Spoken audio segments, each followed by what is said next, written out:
Isaías capítulo 45. Assim diz o Senhor ao seu ungido, a Ciro, a quem tomo pela mão direita, para bater as nações ante a sua face, e para descingir os lombos dos reis, e para abrir diante dele as portas, que não se fecharão. Eu irei adiante de ti, endireitarei os caminhos tortuosos, quebrarei as portas de bronze e despedaçarei as trancas de ferro. Dar-te-ei os tesouros escondidos e as riquezas encobertas, para que saibas que eu sou o Senhor, o Deus de Israel, que te chama pelo teu nome, por amor do meu servo Jacó e de Israel, meu escolhido. Eu te chamei pelo teu nome e te pus o sobrenome, ainda que não me conheces. Eu sou o Senhor e não há outro, além de mim não há Deus. Eu te cingirei, ainda que não me conheces, para que se saiba até ao nascente do sol e até ao poente, que além de mim não há outro. Eu sou o Senhor e não há outro. Eu formo a luz e crio as trevas, faço a paz e crio o mal. Eu, o Senhor, faço todas estas coisas. Destilai, ó céus, dessas alturas, e as nuvens chovam justiça. Abra-se a terra e produza a salvação, e juntamente com ela brote a justiça. Eu, o Senhor, as criei. Ai daquele que contende com o seu Criador, e não passa de um caco de barro entre outros cacos. Acaso dirá o barro ao que lhe dá forma: que fazes? Ou a tua obra não tem alça? Ai daquele que diz ao pai: por que geras? E à mulher: por que dás à luz? Assim diz o Senhor, o Santo de Israel, aquele que o formou. Quereis, acaso, saber as coisas futuras? Quereis dar ordens acerca de meus filhos e acerca das obras de minhas mãos? Eu fiz a terra e criei nela o homem. As minhas mãos estenderam os céus, e a todos os seus exércitos dei as minhas ordens. Eu, na minha justiça, suscitei a Ciro, e todos os seus caminhos endireitarei. Ele edificará a minha cidade e libertará os meus exilados, não por um preço nem por presentes, diz o Senhor dos Exércitos. Assim diz o Senhor: a riqueza do Egito e as mercadorias da Etiópia e os sabeus, homens de grande estatura, passarão ao teu poder e serão teus. Seguir-te-ão, irão em grilhões, diante de ti se prostrarão e te farão as suas súplicas, dizendo: só contigo está Deus, e não há outro que seja Deus. Verdadeiramente, tu és Deus misterioso, ó Deus de Israel, ó Salvador. Envergonhar-se-ão e serão confundidos todos eles. Cairão a uma em ignomia os que fabricam ídolos. Israel, porém, será salvo pelo Senhor com salvação eterna. Não sereis envergonhados, nem confundidos em toda a eternidade. Porque assim diz o Senhor, que criou os céus, o Deus que formou a terra, que a fez e a estabeleceu, que não a criou para ser um caos, mas para ser habitada. Eu sou o Senhor, e não há outro. Não falei em segredo, nem em lugar algum de trevas da terra. Não disse à descendência de Jacó: buscai-me em vão. Eu, o Senhor, falo a verdade e proclamo o que é direito. Congregai-vos e vinde, chegai-vos todos juntos, vós que escapastes das nações. Nada sabem os que carregam o lenho das suas imagens de escultura e fazem súplicas a um Deus que não pode salvar. Declarai e apresentai as vossas razões, que tomem conselho uns com os outros. Quem fez ouvir isto desde a antiguidade? Quem desde aquele tempo o anunciou? Porventura, não o fiz eu, o Senhor? Pois não há outro Deus, senão eu. Deus justo e salvador não há além de mim. Olhai para mim e sede salvos, vós, todos os limites da terra, porque eu sou Deus e não há outro. Por mim mesmo tenho jurado, da minha boca saiu o que é justo, e a minha palavra não tornará atrás. Diante de mim se dobrará todo joelho, e jurará toda a língua. De mim se dirá: tão somente no Senhor há justiça e força. Até ele virão e serão envergonhados todos os que se irritarem contra ele. Mas no Senhor será justificada toda a descendência de Israel, e nele se gloriará. Isaías capítulo 46. Bel se encurva, Nebo se abaixa, os ídolos são postos sobre os animais, sobre as bestas. As cargas que costumáveis levar são canseira para as bestas já cansadas.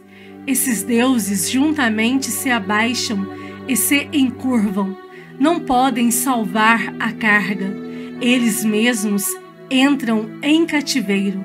Ouvi-me, ó casa de Jacó, e todo o restante da casa de Israel, vós, a quem desde o nascimento carrego, e levo nos braços desde o ventre materno. Até a vossa velhice eu serei o mesmo, e, ainda até as cãs, eu vos carregarei. Já o tenho feito, levar-vos-ei, pois, carregar-vos-ei e vos salvarei. A quem me comparareis, para que eu lhe seja igual? E que coisa semelhante confrontareis comigo? Os que gastam o ouro da bolsa e pesam a prata nas balanças, assalariam o ouvires, para que faça um Deus, e diante deste se prostram e se inclinam. Sobre os ombros o tomam, levam-no e o põem no seu lugar, e aí ele fica. Do seu lugar não se move. Recorrem a ele, mas nenhuma resposta ele dá, e a ninguém livra da sua tribulação. Lembrai-vos disto e tende ânimo. Tomai-o a sério, ó prevaricadores. Lembrai-vos das coisas passadas da antiguidade, que eu sou Deus e não há outro.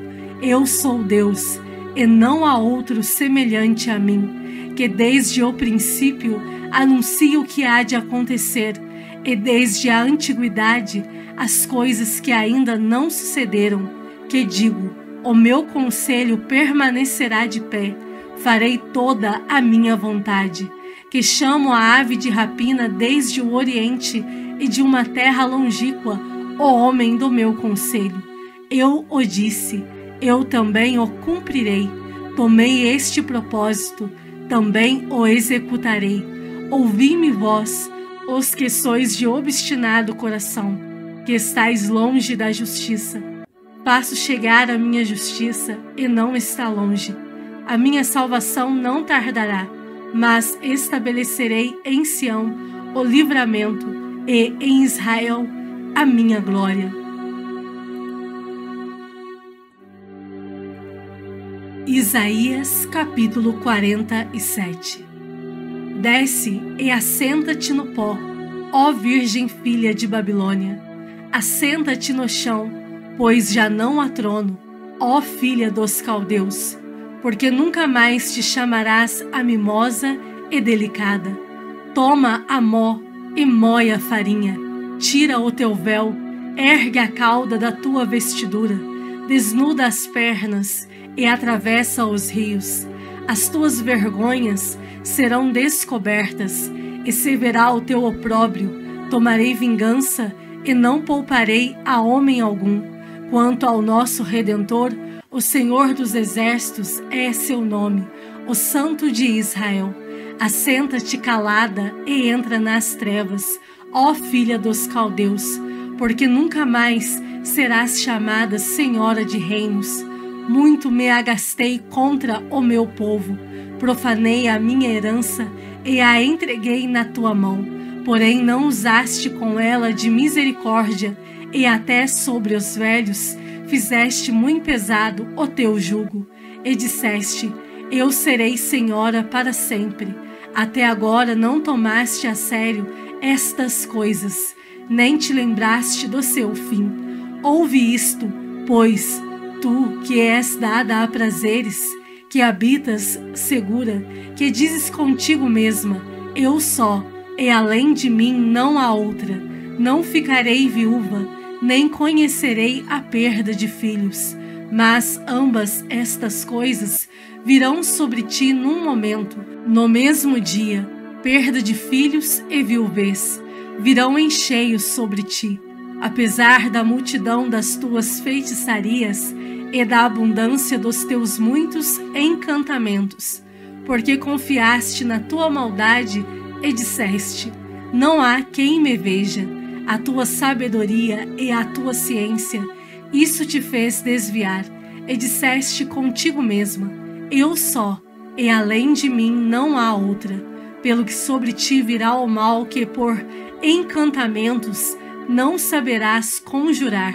Tal calamidade cairá sobre ti, da qual por expiação não te poderás livrar, porque sobre ti, de repente, virá tamanha desolação como não imaginavas. Deixa-te estar com os teus encantamentos e com a multidão das tuas feitiçarias em que te fatigaste desde a tua mocidade. Talvez possas tirar proveito, talvez com isso inspirar terror. Já estás cansada com a multidão das tuas consultas. Levantem-se, pois, agora os que dissecam os céus e fitam os astros, os que em cada lua nova te predizem o que há de vir sobre ti. Eis que serão como restolho, o fogo os queimará, não poderão livrar-se do poder das chamas, nenhuma brasa restará para se aquentarem, nem fogo para que diante deles se assentem. Assim serão para contigo aqueles com quem te fatigaste, aqueles com quem negociaste desde a tua mocidade. Dispersar-se-ão cambaleantes, cada qual pelo seu caminho, ninguém te salvará.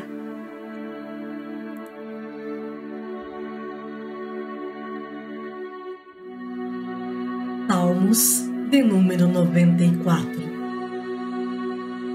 Ó Senhor, Deus das vinganças, ó Deus das vinganças, resplandece, exalta-te, ó juiz da terra, dá o pago aos soberbos. Até quando, Senhor, os perversos, até quando exultarão os perversos? Proferem impiedades e falam coisas duras, vangloriam-se os que praticam a iniquidade. Esmagam o teu povo, Senhor, e oprimem a tua herança. Matam a viúva e o estrangeiro, e aos órfãos assassinam. E dizem: o Senhor não o vê, nem disso faz caso o Deus de Jacó. Atendei, ó estúpidos, dentre o povo, e vós, insensatos, quando sereis prudentes? O que fez o ouvido, acaso não ouvirá? E o que formou os olhos, será que não enxerga? Porventura, quem repreende as nações não há de punir? Aquele que aos homens dá conhecimento não tem sabedoria? O Senhor conhece os pensamentos do homem, que são pensamentos vãos. Bem-aventurado o homem, Senhor, a quem tu repreendes, a quem ensinas a tua lei, para lhe dares descanso dos dias maus, até que se abra a cova para o ímpio. Pois o Senhor não há de rejeitar o seu povo, nem desamparar a sua herança, mas o juízo se converterá em justiça, e se galarão todos os de coração reto. Quem se levantará a meu favor contra os perversos? Quem estará comigo contra os que praticam a iniquidade? Se não for o auxílio do Senhor, já a minha alma estaria na região do silêncio. Quando eu digo, resvala-me o pé, a tua benignidade, Senhor, me sustém. Nos muitos cuidados que dentro de mim se multiplicam, as tuas consolações me alegram a alma. Pode, acaso, associar-se contigo o trono da iniquidade, o qual forja o mal, tendo uma lei por pretexto? Ajuntam-se contra a vida do justo e condenam o sangue inocente.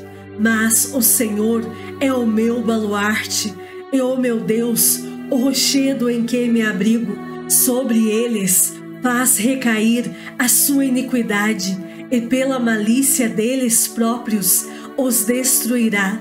O Senhor, nosso Deus, os exterminará. Atos capítulo 16. Chegou também a Derbe e a Listra. Havia ali um discípulo chamado Timóteo, filho de uma judia crente, mas de pai grego. Deles davam bom testemunho os irmãos em Listra e Icônio. Quis Paulo que ele fosse em sua companhia e, por isso, circuncidou-o por causa dos judeus daqueles lugares, pois todos sabiam que seu pai era grego. Ao passar pelas cidades, entregavam aos irmãos para que as observassem as decisões tomadas pelos apóstolos e presbíteros de Jerusalém. Assim, as igrejas eram fortalecidas na fé e, dia a dia, aumentavam em número. E, percorrendo a região frígio-gálata, tendo sido impedidos pelo Espírito Santo de pregar a palavra na Ásia, defrontando Mísia, tentavam ir para Bitínia, mas o Espírito de Jesus não o permitiu. E, tendo contornado Mísia, desceram a Troade. À noite, sobreveio a Paulo uma visão na qual um varão macedônio estava em pé e lhe rogava, dizendo: passa a Macedônia e ajuda-nos. Assim que teve a visão, imediatamente procuramos partir para aquele destino, concluindo que Deus nos havia chamado para lhes anunciar o Evangelho. Tendo, pois, navegado de Troade, seguimos em direitura a Samotrácia, no dia seguinte a Neápolis, e dali a Filipos, cidade da Macedônia, primeira do distrito e colônia.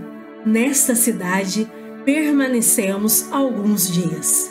No sábado, saímos da cidade para junto do rio, onde nos pareceu haver um lugar de oração. E, assentando-nos, falamos às mulheres que para ali tinham concorrido. Certa mulher, chamada Lídia, da cidade de Tiatira, vendedora de púrpura, temente a Deus, nos escutava. O Senhor lhe abriu o coração para atender às coisas que Paulo dizia. Depois de ser batizada, ela e toda a sua casa nos rogou, dizendo: se julgais que eu sou fiel ao Senhor, entrai em minha casa e aí ficai. E nos constrangeu a isso. Aconteceu que, indo nós para o lugar de oração, nos saiu ao encontro uma jovem possessa de espírito adivinhador, a qual, adivinhando, dava grande lucro aos seus senhores. Seguindo a Paulo e a nós, clamava, dizendo: estes homens são servos do Deus Altíssimo, e vos anunciam o caminho da salvação. Isso se repetia por muitos dias, Então, Paulo, já indignado, voltando-se, disse ao Espírito: em nome de Jesus Cristo, eu te mando, retira-te dela. E ele na mesma hora saiu.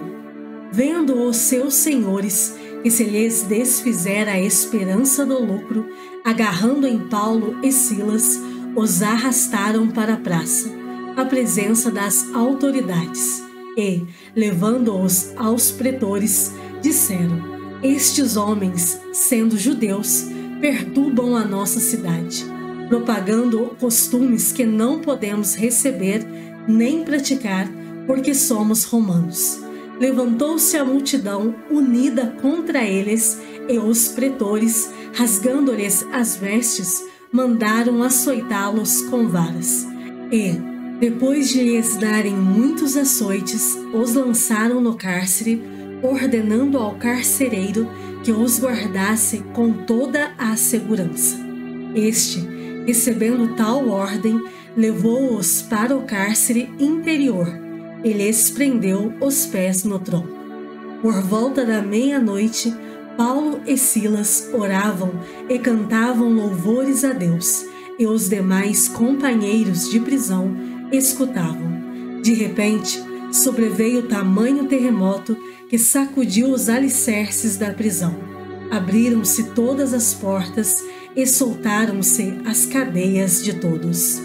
O carcereiro despertou do sono e, vendo abertas as portas do cárcere, puxando da espada, ia suicidar-se, supondo que os presos tivessem fugido. Mas Paulo bradou em alta voz: não te faças nenhum mal, que todos aqui estamos.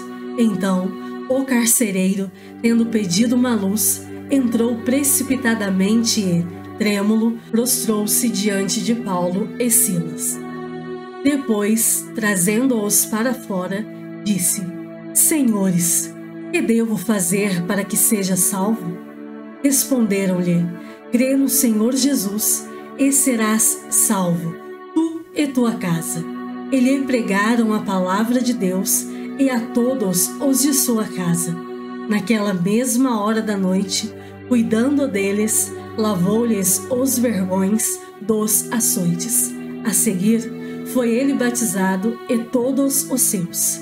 Então, levando-os para sua própria casa, lhes pôs à mesa, e, com todos os seus, manifestava grande alegria por terem crido em Deus. Quando amanheceu, os pretores enviaram oficiais de justiça com a seguinte ordem: põe aqueles homens em liberdade.